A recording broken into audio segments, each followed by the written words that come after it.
absolutely 100% miss being in the military. It's not what you'd perceive as good living, but I wouldn't change it. Trying to explain to somebody when you were being shot at that you were down in a ditch, laughing, looking at your mate across from you, laughing your head off, because at the time you couldn't think of anything else to do. And a massive thing that I've grown up through in my life is that if you don't laugh, you will cry. I'm showing you how much you can see out of Sanger 7, which is absolutely the square root of fuck all.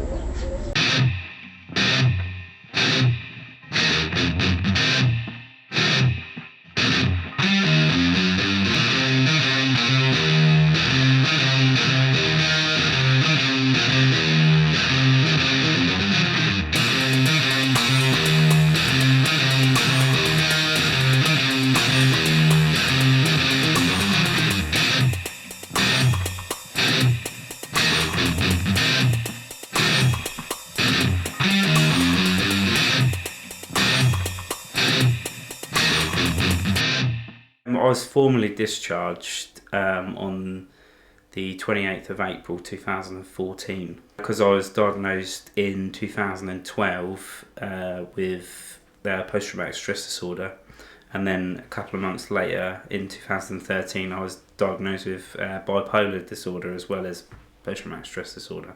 I would drive my wife Kirsty and the kids to Lidl's or Tesco's, but I wouldn't go in, or I'd get to the front door, see what was going on in there, and I couldn't bring myself to go into the store.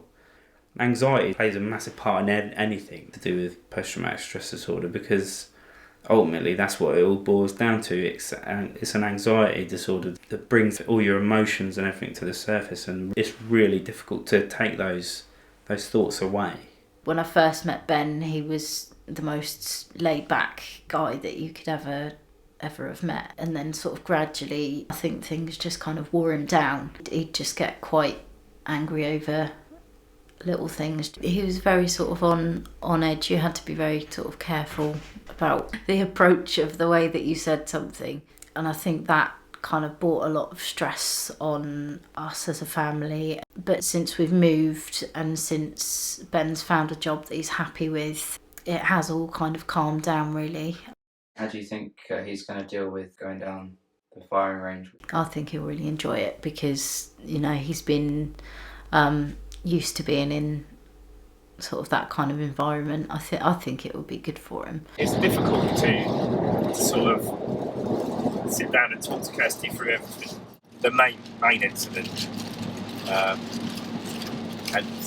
just sort of look at me blankly and think, that's worse than something in like a horror film, that is. Don't really acknowledge it at the time. It's something that happens and something that affects you deeply, but you sort of brush over it. And I thought it was just something that everyone went through. That's why I didn't tell no one. And it was something that people just sort of shrugged their shoulders at and go, "Whoa, I don't know. You need to talk to somebody else about it." We had to come under mortar attack, and two lads were behind some cover. We were one side of this wall, they were the other, and a mortar landed the other side of the wall. Blew the chuff out of the wall, killed both of those lads, and a lot of post-traumatic stress disorder is put down to survivor's guilt. I always beat myself up saying if I knew they were there, I could have called them round and they could have sat with us. But who's to say that if I'd have done that, what if the mortar had landed our side? Because then there would have been 8 people there.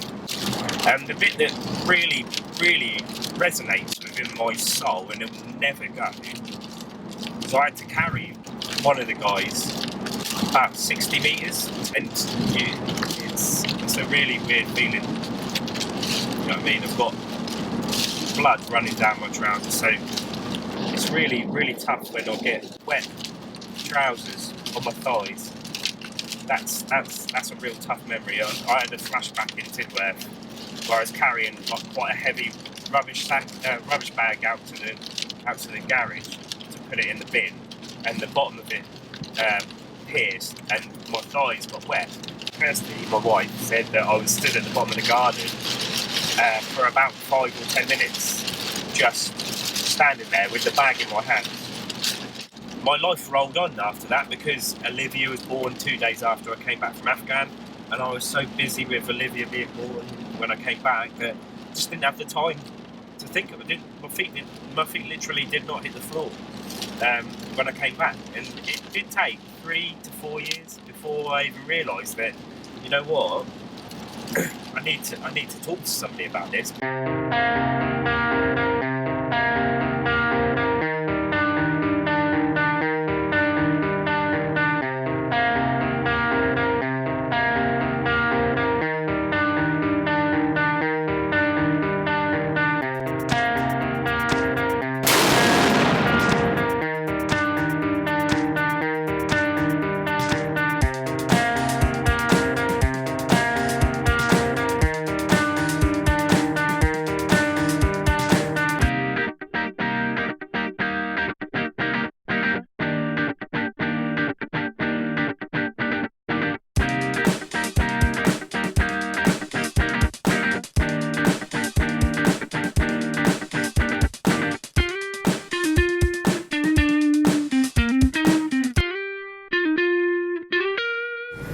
It wasn't as bad as I thought it was going to be, especially with that loud one next to us. It was loud, but it was fine. Yeah. Would you do that again? Yeah, definitely. Now I know where it is as well, and I've seen what they've got in that armoury to do option 2 with. Definitely.